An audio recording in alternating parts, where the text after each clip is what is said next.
birmənalı şəkildə insanlarımızın sağlamlığı üçün, xatasız sağlamlığı üçün, peşmançılıq verməyən sağlamlıq üçün məsləhətim.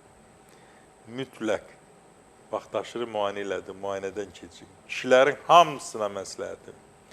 3 aydan bir PSA analizi elədin. 3 hərf PSA. O, heç vaxt onda sizin prostat vəzidən xərçəng probleminiz olmayacaq. Olsa da tam təhlükəsiz olacaq. Bunu mən Seyfəddin doktor birmənalı şəkildə deyirəm. Yəni, vaxtında biləndə, bu xərçəng xəstəliyi ən çox prostat vəzidə, qalxanvari vəzidə, süd vəzində, sonra yoğun bağırsaqda gec inkişaf edir başqa yerə nisbətən. Daha xatasızdır. Daha uzun müddətdə lazımdır ki, ona metastaz versin. Onu da bilən kimi, yoxladan kimi qadınlar təbii yoxlanmalıdırlar. 3 aydan bir.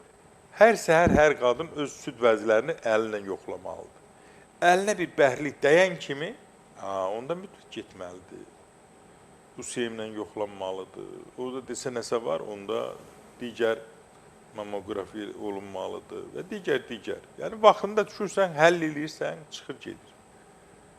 Mən xeyli insanlara telefonla məsləhət verirəm ki, deyir, doktor, süd vəzini deyirəm, get bu müayinə. Sonra da məsləhətini eləyirik ki, rahat həyatını yaşayır, xatasız həyatını yaşayır.